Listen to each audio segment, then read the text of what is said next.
Mic check, mic check, mic check.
Mic check.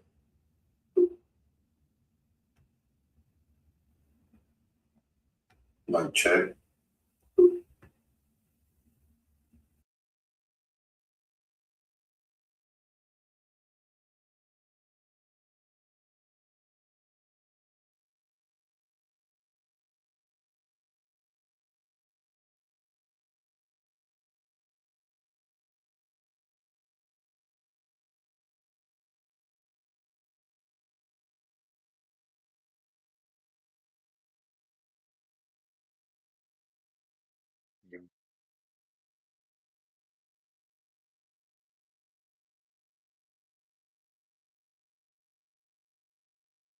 Yo,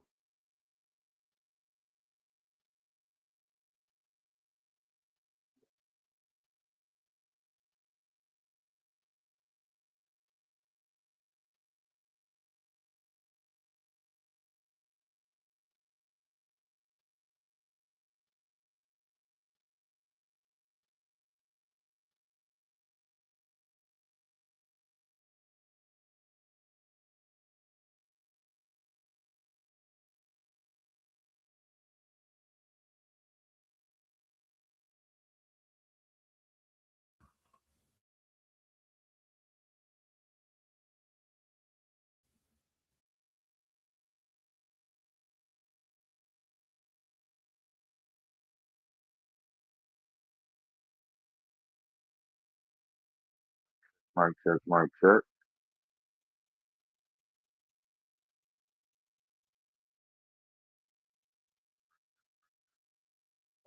Peace, love, hope, and love, child. Like and subscribe to people with your collision and on the phone.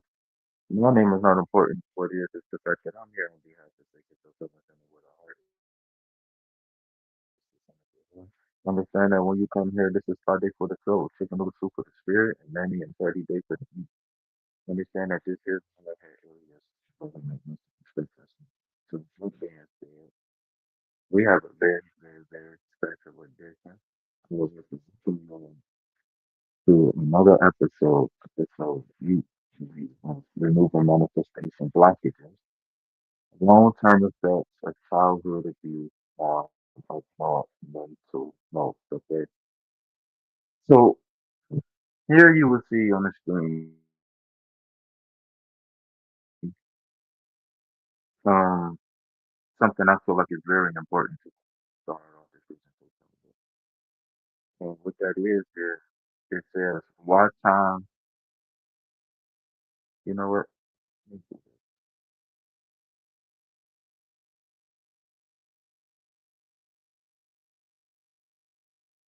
once. Give me 1 second, bro. Give me 1 second.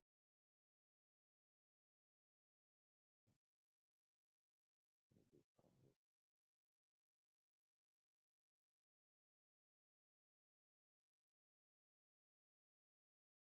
What about doing this?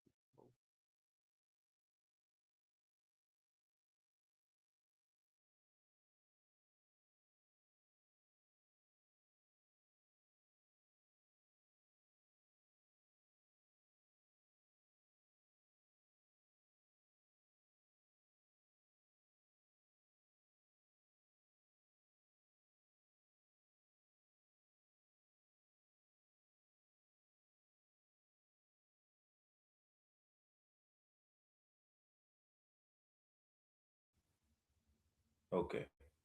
Okay. So, why time passing does not erase trauma and how undiagnosed childhood wounds shape decisions, emotions, and health. Okay.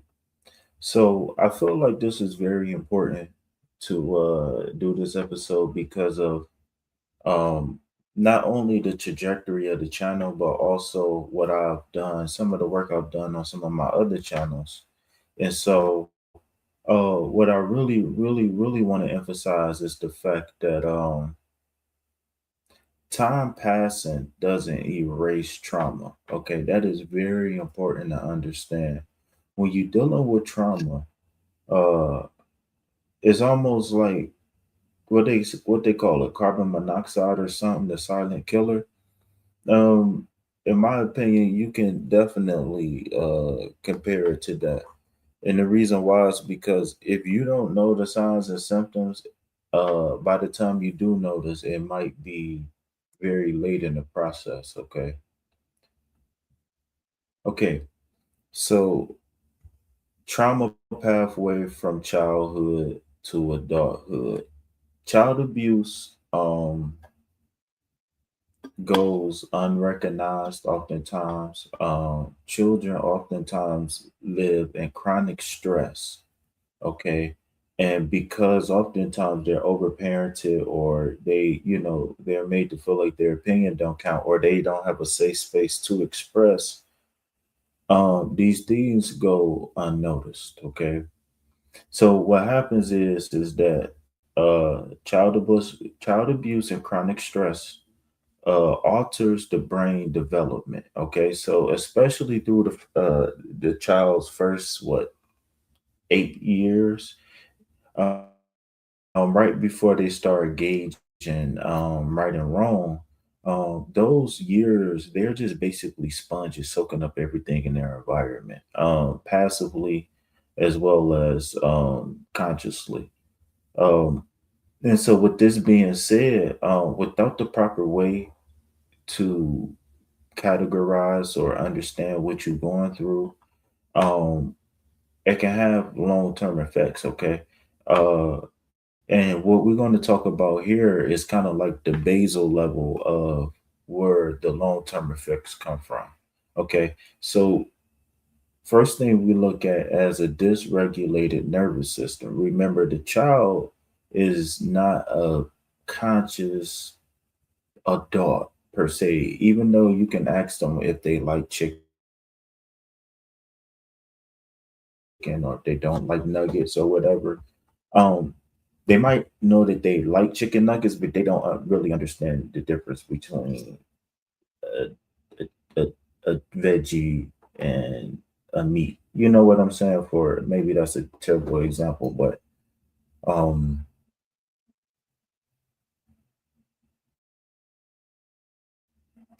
but when we're talking about the nervous system, one thing that we got to know is that the fight, flight, or freeze. Okay, so because children, especially before the age of 8, because they are not um critical, deep thinkers like adults are for several different reasons, they mostly live in a fight, flight, or freeze state naturally. And maybe we can add like love, tired, sleep, etc.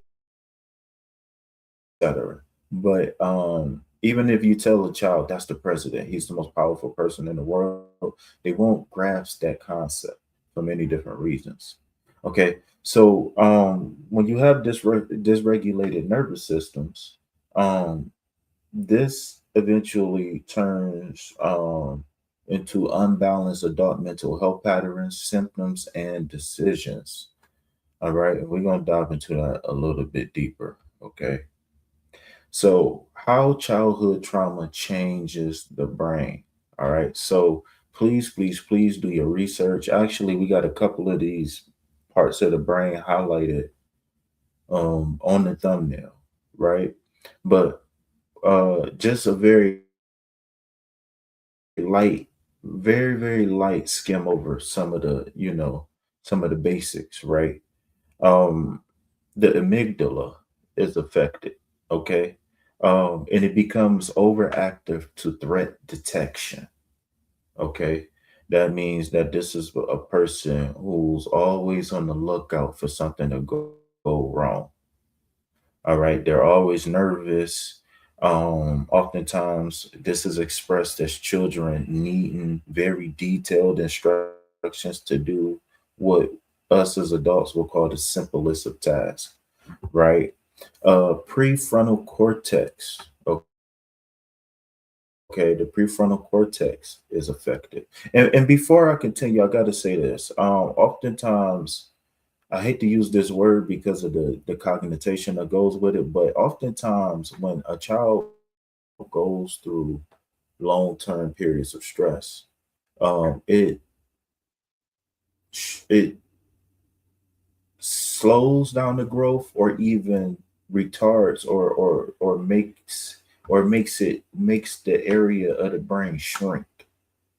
Okay. So what happens is that certain areas that deal with the fight or flight gets too big, too strong, and that takes away energy from other areas like the prefrontal cortex, for example, which is used for critical thinking.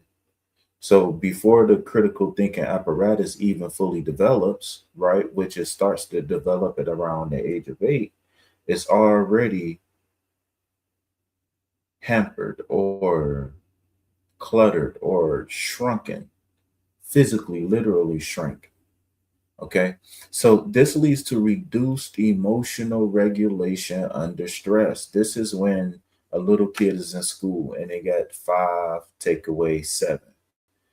And for the life of them, they can't figure it out. But what seems like a simple math problem to the other kids, for this one particular kid, this math problem causes a tantrum, tears, emotional outbursts, um, displaced anger like breaking pencils, et cetera, et cetera, et cetera. Okay, so because the event is challenging to the kid can't regulate their emotions, and because they can't regulate their emotions, they can't use the critical thinking process to solve the math problem. Why? Because there's literal, this is what in metaphysics we call an energy blockage. But scientifically, what we know is that stimuli is being directed somewhere where it doesn't necessarily need to be. And because of the kids' lack of impulse control, lack of experience, lack of awareness, etc., they can't consciously redirect that energy back to where they need to be. All right. So another area that's affected heavily is the hippocampus. All right. Um, and this causes altered memory and emotional processing. And so when we're talking about this particular emotional processing, this is post event, oftentimes leading to post traumatic stress disorder, stuff like that. This is where that lies because it starts to create an energy loop, and the hippocampus is a part of the reticular activation system, which is a part of the anticipate, react, uh, system. If I can, maybe I'm missing something, but you please do your research. You know what I'm saying? I'm just trying to shorten it so we can get through these slides. Um, and so stress hormones recalibrate the brain for survival. So there's two parts of the nervous system. Oh, I don't have notes. I'm sorry, and I can't pronounce this stuff. The auto something nervous system and the parasympathetic nervous system. I think it's called the autonomic or the parasympathetic nervous system. So what happens is that when we receive an impulse, right, of information, whether that's internal or external, from a memory or for something that's happening currently, or even something we anticipating, our body have a reaction, but it only reacts after we perceive what's going on. Once we perceive after we take the information in, like when we smell a banana, right?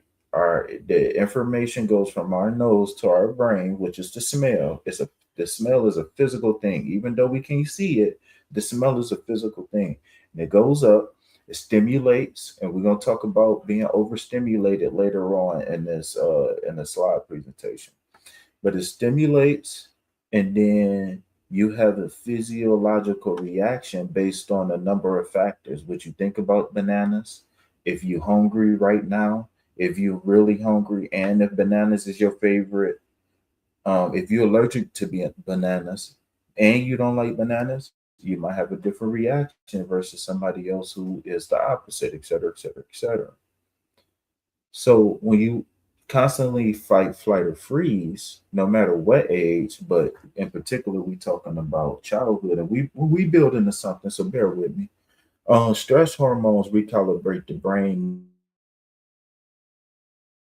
meaning that the hormones that's released after we smell the banana, right? We smell the banana, and then based on what we perceive about the banana, et cetera, et cetera, et cetera, we either release hormones that's gonna make us want a banana and draw us to the banana, or there's going to be hormones that's going to push us away from the banana. Or we might be stuck in the middle and say, you know what, I really like a banana, but I can't afford it, or I'm allergic, or I like bananas, but this one look brown, whatever. You know what I'm saying? Whatever make you think twice, whatever. But it just really depends on what's going on in the moment, how you perceive what's going on in the moment. Um, so I think we can go ahead and move forward if we don't have any questions, comments, and concerns. And I want to say thank y'all for helping me get them watch hours. I really appreciate it. I see we got two people in the chat.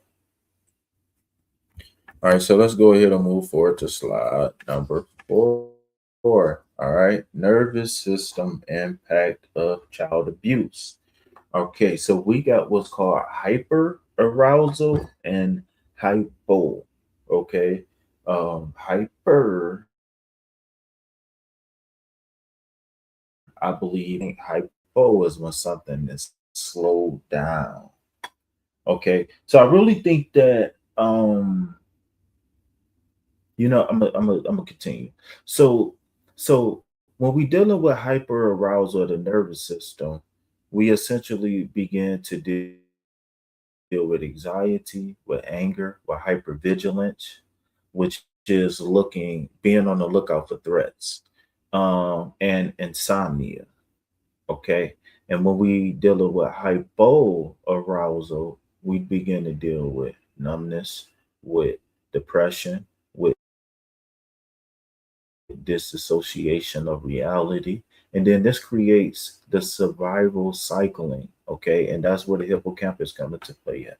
All right. So if you watch this over again, take some notes, do some research, you will see some correlations of the different areas of the brain, and its direct impact on the nervous system. All right. So what are one thing that we got to talk about before uh we move forward is that, where is it at? When we constantly in a fight or flight, we are not able to be in an environment conducive to prosperity internally or externally. Similar to my situation, my mom was an angry drunk, right? I wasn't allowed to go outside to play with other kids for, various reasons, whatever, right? And because of that, I spent a lot of time in the house, right? And this is where the overparenting and all of that stuff comes into play. So the problem with being trapped inside the house is that the internal environment of the house was not conducive to prosperity. And the reason why I say that is because I was constantly under pressure. I was constantly under stress. Imagine being at work and you always got your boss always telling you, "Hey, you breathing too fast. Make sure you ask before you get some water. Your water break is too long. It's too much laughing, or it's too much crying. There's too much living going on. Y'all need to sit down and shut the fuck up because there's living going on, right?" Um, when you do that, you create a child who basically create the basis of a mm, socio or whatever. But the whole point of me going back to this slide is the whole point of me going back to this slide is to say that the stress, our body get used to whatever we give it. It's called homeostasis. The body is always looking to create balance internally as well as externally. Okay. So a part of this homeostasis is food, drink, stimulus, whether you in a stressful environment, a peaceful environment, a loving environment, whatever whatever environment that you in the moment, or not in the moment, but whatever you in a whatever environment that you in the most, your body is going to prepare you to get used to that environment, right? And the reason why is because the brain and the body want to take the path of least resistance, right? And what we're going to talk about coming up is going to talk about it explains why people say that we are creatures of habit. It explains a bunch of things, right? So I'm gonna go ahead and get back to the slide, but I just wanted to draw this connection between those stress hormones and how they shape the body, because your body get, when you producing certain hormones constantly, your body get used to producing those hormones. When your body receive and process certain hormones constantly, then it shapes the environment to have that. That's why, and I might be getting ahead of myself, but that's why when a person moves from a chaotic environment and then they go to a peaceful environment, you hear them say things like, "Oh, it's too quiet," or "It's too slow," or ain't nothing to do. I'm bored. Well, they have that's their nervous system. Or even when you go into meditation, right? When you go into meditation, you might get a phantom itch, or you might start smelling something, or you might remember something, or all of these things, and you like, I was just fine a second ago. All of a sudden, I got to pee now, or all of a sudden, I got gas. That's because your nervous system is used to being active, and so when it come down to practicing whatever it is we practice, prayer, meditation, whatever, a lot of the know thyself and a lot of the healing yourself and all of that is being able to balance out the nervous system, because again, some things is going to be up regulated and some things is going to be down regulated, and us as humans, we tend to overcorrect. But what we have to do is find the happy medium, unless we really have to. But what oftentimes what we look to do is create the happy medium, right? Whereas that we recognize that things like vigilance and anger is actually healthy. Things like numbness and disassociation is actually healthy, but it becomes unhealthy when it becomes a part of a survival cycle, right? And where we can't control when we feel depressed, numb, disassociated, right? And just because we pack things up, that doesn't mean we heal from it, okay? But we're gonna get to time in a second, y'all. All right, we're going to get to time in a second. So survival traits are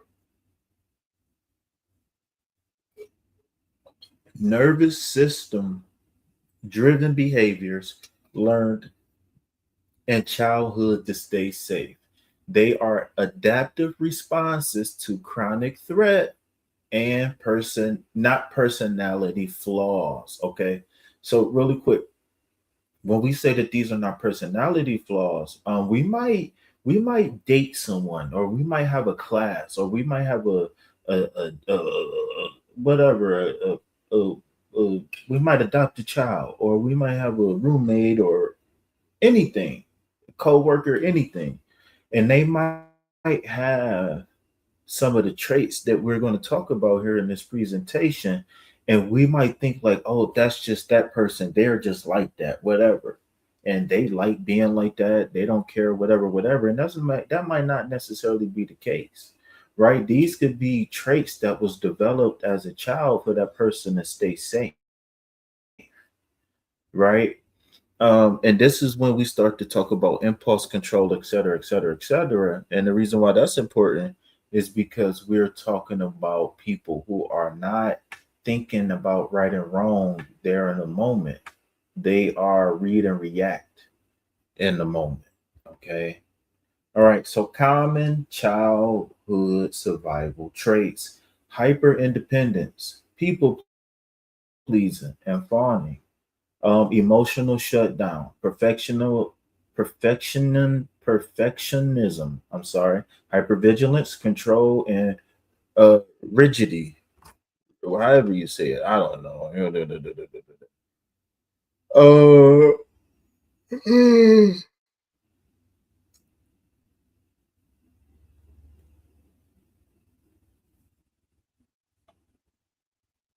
I'm sorry. So I don't have my notes here.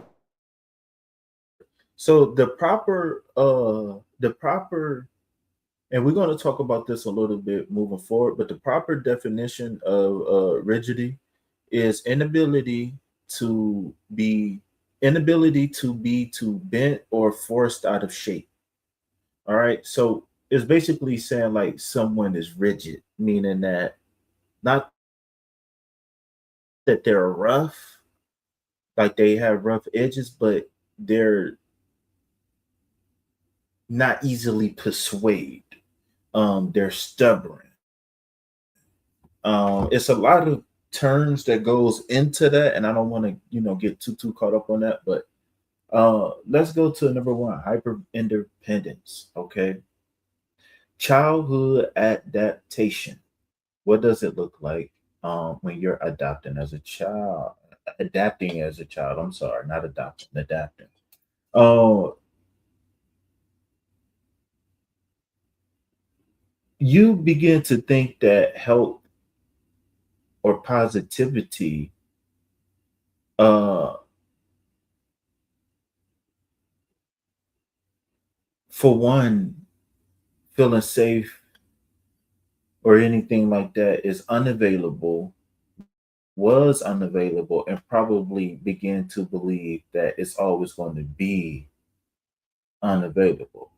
And so what happens is that once you become an adult, it becomes very hard for you to appreciate and to appreciate small gestures and to trust others. It makes it hard for you to really go deep into very emotional situations and circumstances. Like the smallest things burn you out, or like you tend to draw things out, meaning that like if one isolated event happens yesterday and then one happens today and then one happens tomorrow, you tend to run those things together, and so it creates a mental and emotional burnout because you always feel like never is enough, or you are never good enough, or you know what I'm saying, you never can get anything done right, or. And so it leaves you being fearful of being vulnerable. All right. And that goes for friends, that goes for lovers, that goes for parents, any type of relationship. Even sometimes people become mistrusting of their own pets, believe it or not. um People pleasing. Okay. As a child, you believe that safety can come from appeasing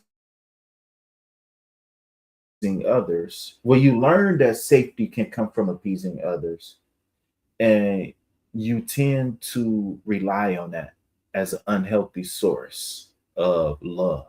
Okay, so what happens is that once you become an adult, that turns into weak boundaries, meaning that you deal with things that you know you can't deal with, people cheating on you, people using you, people borrowing things, not giving them it back, uh, uh, uh, being weak in the moment when it's time to make decisions and you aren't able to be calm and think. Uh, You have a fear of conflict. You avoid conflict. You give people what they want just to shut them up. Either you give them what you want, or you catastrophize and jump to a worst case solution, worst case scenario, et cetera, et cetera, et cetera. And it's all in the point of the nervous system being overstimulated and no real way of having that energy flow and or get out. Okay. And then oftentimes it leads to a loss of self-identity, because when you deal with when you aren't allowed to try and fail things as a child, you become an adult trying to always, I guess you could say, match energy, so to speak. And when you fall into that cycle, when these connections get severed, whether it's friends, relationships, you always feel like you starting off back at zero. And the reason why is because you're still trying to develop certain aspects of your personality that you probably could have or should have on average developed before the age of 10. So again, these things become what we think, like when we say people trying to mirror us, right? Or here's a good one in the community: people trying to destiny swap. Well, yes, sometimes that maybe that's kind of true. I don't know, but oftentimes this happens because there's a person who has a big heart and no direction for the heart. And because of that, their mirror neurons is very open because they don't have the logical boundaries to say, I am not going to do this, I will do this. So they're oftentimes finding small commonalities with people and exploring the different dynamics of the person's personality to see where what feels good, and maybe they can mirror it, and maybe it can really give a person clarity on their path moving forward. It's not really necessarily just to be that person because they jealous of that person and they want their life. No, it's never always that simple. In fact, I really believe that it's probably only out of, I would just say, in our society, maybe only 10%. And that's being generous. I don't think that people just literally jealous. Say, yeah, I'm jealous of this person. I want what they want. And blase skip, blase skip. Yeah, it might be some deep subconscious traumatic events that cause them to be like that, to cause them to have the mirroring effect. But it's not necessarily just because they want to be you, right? I think the movies and stuff like that. I think there's a movie coming out where a person, like, they was friends or something. The lady like kind of took her life or something. I don't know. So the freeze response, the emotional shutdown. Okay, as a child, this manifests as emotion when emotions are overwhelming for a person or punished by an authority figure. And what I mean by that is that if a person likes something or don't like something, um, I think a lot of times we overparent or overcorrect, and that can look like whoopings, yelling, etc., etc., etc. Not allowing the kid to even explain why or why not. You know what I'm saying? I believe that kids do need direction. The younger they are, maybe the more direction that they need. Maybe it can sway. But and the reason why is because when a kid is born, they just a blank slate, and so they only want to know what they taught. Like I said, unless you deal with trauma, unless you would deal with certain types of trauma, the average child starts to contemplate right and wrong around the age of 8. So oftentimes, because a kid can potty and tie their shoe, and a kid can say the B word, we want to give them certain levels of responsibility that they really don't deserve. And the reason reason why is because they think because the child is emulating an environment that they can thrive in that it grow and not only grow but thrive in that environment. And that's not the case, especially when an environment is not made to thrive in.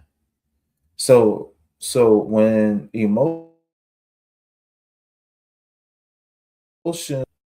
over time, this comes to a person who's numb or a person who's always seeking numbness, i.e., alcohol, drug abuse, et cetera, et cetera. I just want to have fun, party on the weekends, uh, happy hour on Tuesday, right? Disconnection from anything challenging, disconnection from anything that causes them to think or feel things that they don't want to feel. Um, and even when things are going good, or even when they are given things, or even when opportunities do arrive, they have a difficulty accessing joy and or desire. And the reason why is because we can't calm down long enough to enjoy the moment because we wondering, am I going to get hit? Am I going to do something wrong? Did I offend somebody? Is this person mad at me? If I say the wrong thing in this moment, will this person be mad at me? You know what I'm saying? Oftentimes there's adults 30, 40, 50, 60 years old who walk around with these thoughts or boulders every single day. And we just think that, oh, this person is just this and they're a lame and they're nerdy and they're nervous and they're a chicken, a punk or whatever. No, people have things that they deal with, right? So you essentially disconnect from every single thing, the brain, the heart, everything. So this leads to, well, this not gonna say lead to per se because it's not linear, but it can, right? It's kind of like a web in a sense where everything is connected. So childhood adaptation of perfectionism. And again, just to reiterate for those who might just be tapping in or you might be confused on childhood adaptation is things that people develop as a child in order to survive in their environment. The adult expression is when we don't heal those things, right? Because there's a saying that's very true: no job is hard when you got the right tool. So even when we go through things mentally, emotionally, if we don't have the right tools to help fix or heal whatever we went through, these things become locked away in the back of our mind. And so it become expressed through our shadow or blind side, which means that we're going to be in places, deal with people, and do things that's going to be rooted in trauma, and we might not necessarily know it. Right? Those are risky behaviors such as being promiscuous, all that stuff. But I think we're going to get to that. I don't know, but if not, then I'll finish. So when you're dealing with perfectionism and control issues, you deal with chronic anxiety, self criticism, over self criticism. It's not just self criticism, it's overly critical of yourself. And overall, just a general fear of failure. And the thing about the fear of failure is that when you have a fear of failure, then you become blind to opportunity. You become blind to things that can actually help you move forward. So when we develop these things to adapt as a child, why do these things or these traits persist? Right? We might not be living under our mom's roof anymore, or we might not be at that border school with the crazy principal, or whatever it is. Well, the thing is that, like I was saying, I got ahead of myself. When we experience these things, these memories, they become a physical part of us that we can access, like a flash drive or a floppy disk. And so these things never really leave. What we could do is weaken the connection to them, deny access to a certain degree, but they will always be with us. forever. And even if we do forget, if somebody else is associated, even time and space hold memory. So it's almost always going to exist somewhere on some dimension. Okay. So we are out of that environment. I got the divorce, right? But I'm still scared. They died, but I'm still acting, KP, what am I supposed to do? How, what, you know what I'm saying? So, first, let's talk about why these survival things still exist. The nervous system prioritizes familiarity over safety because the the body, I guess you can say subconsciously understands. That don't even make sense. But the way nature works is that the body is about survival, even in dangerous environments.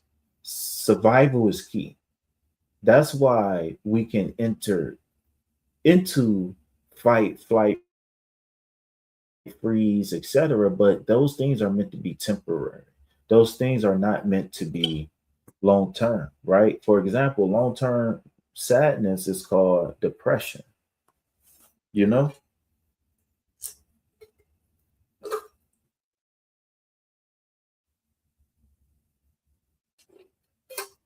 long term sadness is called depression. So when we in a fight or flight over a long extended period of time, the nervous system grows. It's always constantly growing and changing. It get used to. It's kind of like wires that can rewire itself depending on what the light bulb need. If that makes sense. So these survival patterns become reinforced by everyday stressors as adults. Okay, remember we talking about the survival traits as adults. So the short temper, the person who's got the short temper, that could be a survival trait that was developed because they was abused as a child one way or another.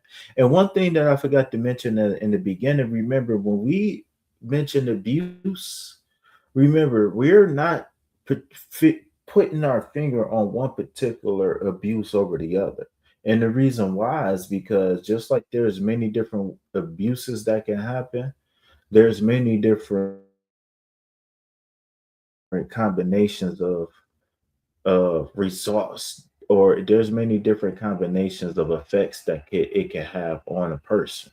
So we just go in general because it doesn't matter. All right, it really doesn't matter. All right. So, what is meant by survival patterns are reinforced by stress. Survival patterns are reinforced by stress when we have a flat tire, when we late for work, when we stub our toe, when we go through our partner's phone and they've been lying to us. The thing is that again, like I said earlier, oftentimes when you're dealing with when you grow up in a bad environment, we tend to draw things together and say, all day it's always something. I can't. Only time I get some peace is when I'm on the toilet, or you know what I'm saying. When we say things like that, yeah, you could feel like that, right? But the reason why you feel like that really is because we not leaving isolated events as isolated events, and even if they aren't always isolated events, we look at, say if we got a partner, for example, that we always arguing with. Well, oftentimes we don't get to any conclusions, and so we always draw different arguments together because oftentimes there's no resolution to some of the previous arguments. Most of the time people just argue until somebody just give up or give in, but there's no real solution. So once the internal environment, talking about PTSD, etc., causes us to have a basal line of stress, fight, flight, react. Then we have normal everyday stuff, bills, children being unruly, dog, whatever, right? Dealing with everyday stuff. This reinforces the negative thought patterns that we have, which is I'll never graduate, or I'll never be successful, I'll never be happy, or you know what I'm saying? So what happens after that is that logic alone cannot override the nervous system learning. And the reason why is because we have too many stimuli. So even if we start to sit down and meditate, even if we start to pray, the persistent and the consistent read and react to the environment is going to prevent our connection of the nervous system itself, because we could be wanting health, we could be wanting wealth, we could be wanting peace, we could be wanting love, but we could be conditioned to react to things a certain way. And so that 30 minutes of meditation goes out the water when you have 30 seconds of road rage. You understand what I'm saying? So um this is why it's very important to meditate. This is why it's very important to take those B vitamins. And this is why it's very important to ground, because you regulate that nervous system, and over time you be able to read and react, be cool, calm, and collected in the moment, and make the best decision in the moment. To where even if a person deserves to be told about themselves, you don't take it as far as you want to or could to. You take it as far as it needs to be. For example, all right. So when we talking about reframing survival traits, we literally talking about um what are people, places, and things, situations, and circumstances that we experience, and our perspective of them. Okay. So when we reframing the survival traits, we're reframing how we react to said situation, and hopefully it's going to help us get into an environment where we don't have to react anymore, and that way we can relax, let our nervous system calm down even more, and then continue to do the healing. Because there's a such thing as taking old problems into a new house. You can get a new house, but if you're the same person with those same bad habits, then that just like you having bed bugs and not getting rid of the bed bugs, but you moving to a new house. Like, no, you gotta take care of them bed bugs, right? So a couple things to understand to help you reframe your survival traits, because it's not a bad thing per se. So the first thing you can tell yourself is that survival traits once protected you, but because you are not in the situation or circumstance, or maybe you looking to manually override, and hopefully soon you be out of that situation and circumstance, then you begin to understand that those survival traits begin to limit your connection to the divinity, connection to yourself, connection to the earth, etc. It limits health, and it also limits your choices that you have to make, because when you are stuck in that survival mode, you only going to make decisions based off of a person who's in survival mode. So even if you want and desire certain things, you might miss the opportunity because you want to look out for something or whatever. Awareness allows intentional retraining. I know when you learn about who and what you are and how you are made and how things have been manipulated, sometimes you get a nasty taste in your mouth, right? It's logical and reasonable, right? But learning creates awareness, right? When you're talking about initiation, we're talking about awareness. Learning creates awareness, and this allows for intentional retraining. And attentional retraining allows you to, again, be more present in the moment, allows you to make better and clearer decisions, whether in the moment or after, and allows you to look at yourself in a different perspective, not just yourself, but other people too, because it releases the need to blame, right? Oftentimes, when we talk about accountability, we're talking about blame. Oftentimes, when we talk about justice, we're talking about serving karma, right? right? Well, oftentimes a lot of people is stuck in survival mode. And so when you're stuck in survival mode, is really no blame to be had unless there's a person who put another person in survival mode, right? For example, if there's monkeys in a zoo and they lack resources, you can't blame the monkeys because the monkeys is just surviving.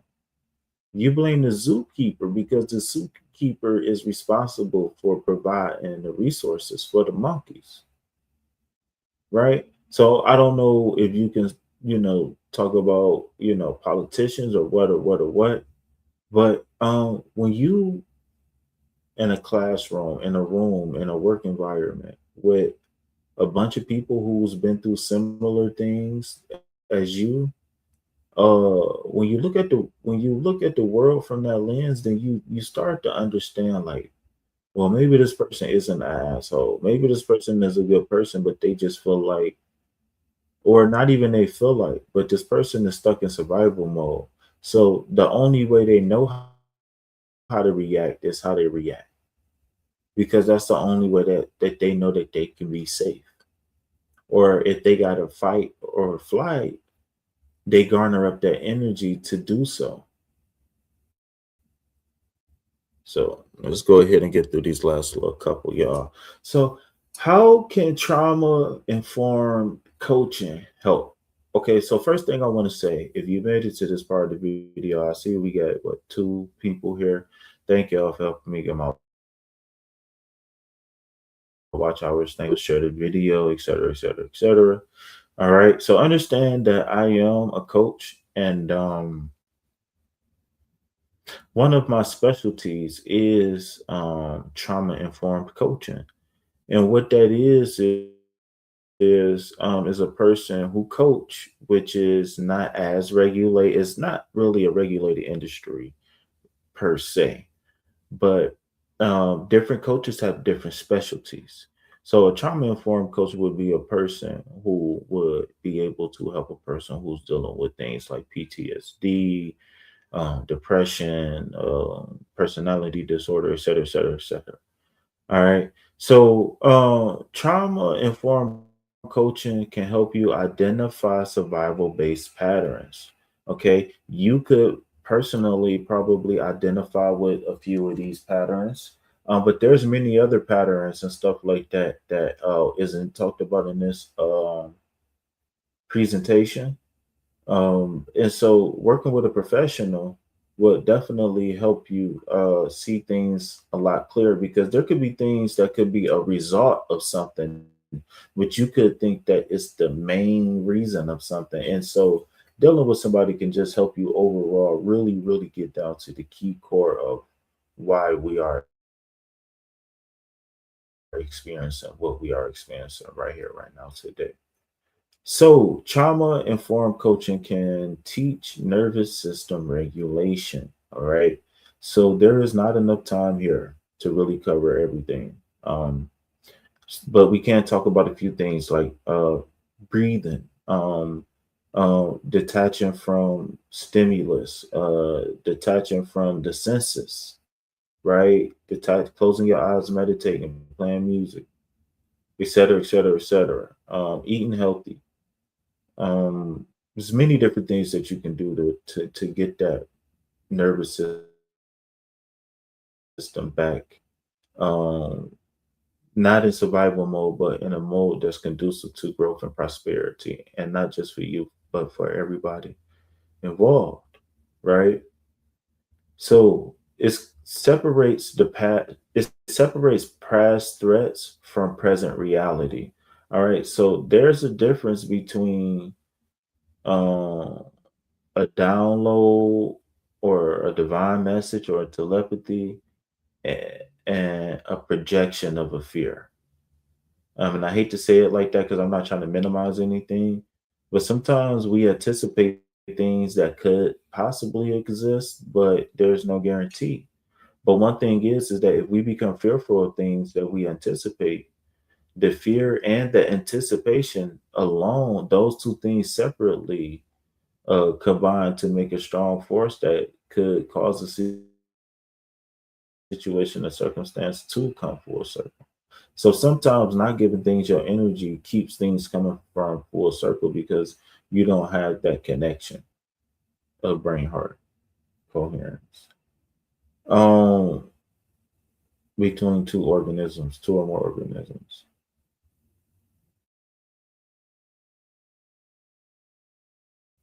It builds safe, flexible adult responses. Again, a part of meditation, etc., is nervous system regulation. And a part of that nervous system regulation is going to build safe, flexible adult responses in situations and circumstances and the people, places, and things that we encounter every single day, all day. Right? We all go through stuff. It just really depends on if you have the mindset or the wherewithal to go through the things that we all go through. So healing focuses on retraining and not fixing. Remember, this isn't about feeling guilty. We're about learning and gaining awareness and information so we can fix what we need to fix and move forward, right? I don't really teach the fact that we look for perfection. I teach mastery because life is cyclical. All right. If life was perfect, nobody would be born. If life was perfect, nobody would die. If life was perfect, we wouldn't need to eat, sleep, shit, or reproduce because everything would be perfect, right? So when you master the cycles of time, whether it's your days, your weeks, or your months, or whatever, um, you become one with who? You become with you, right? And when you become one with you, then you are able to do things that you probably never thought that you could do. So, with that being said, I believe that is the end of the presentation. I got through this in less than an hour. I will leave the chat open for a minute or two, just in case if somebody would like to ask any questions. If anybody had any questions, comments, or concerns. If you would like to donate to the channel, all of my contact information will be in the description box of all of my videos, except for this one. But you can always click on my page or look in the chat or whatever and see my contact information for sure. Uh, yeah, if you want to learn more about coaching, you can always call me, text me, email me to get a free consultation. Only thing I ask is that you bring a pen and a pad and get ready to go to work. Because even before you pay me any money or anything like that, I will give you something that you can begin to work with and work on immediately. You understand me? So with that being said, I just want to say that it's been a real honor and privilege to be here today. Um, Hopefully, this presentation was able to help someone. Let me know in the comments. Uh, I will be getting back on my tarot in a minute. I'm just up regulating and down regulating certain particular things in my path. But shout out to Popeyes with the free biscuits. So if you know what I'm about to say it with me. Peace, love, health, and wealth. Anything else, put it back on the shelf. Why? Because I ain't buying it and you shouldn't either. Look, all right. Hopefully I'll be back soon with some more.